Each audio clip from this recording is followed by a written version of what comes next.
প্রশ্রয় পেয়ে উগ্রবাদীদের বাড়বাড়ন্ত শুরু হয়েছে রাজ্যে। কয়েকদিন পর পর কিছু বায়না ধরে বিভিন্ন দাবি নিয়ে ত্রিপুরা লাইফলাইন অবরোধে বসে।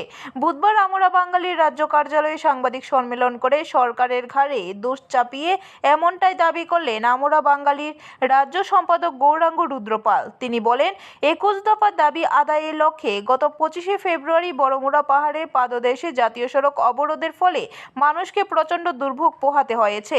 একটানা 7 ঘন্টা অবরোধ শেষে প্রশাসনিক প্রতিশ্রুতি প্রদানের পর বৈরীগণ রাস্তা অবরোধ মুক্ত করলেও তাদের দাবি পূরণ না হলে ভবিষ্যতে তারা নাকি আরও বড় আন্দোলন করবে বলে আগাম ঘোষণা দিয়ে রেখেছে। তার জন্য চাই কর্মসংস্থানের নিশ্চিত গ্যারান্টি। আমাদের দাবি 100% কর্মসংস্থান। তা করতে গেলে ত্রিপুরার যে প্রাকৃতিক মানব সম্পদ আছে কাজে লাগিয়ে ব্লক ভিত্তিক উন্নয়ন পরিকল্পনার মাধ্যমে এই সমস্যার সমাধান করা যাবে। এটা করা হোক, তখনই একমাত্র এই বিভেদ বিরোধ বন্ধ হবে। আয়োজিত সাংবাদিক সম্মেলনে এছাড়াও উপস্থিত ছিলেন অন্যান্য নেতৃত্ব। ব্যুরো রিপোর্ট, খবর ত্রিপুরা।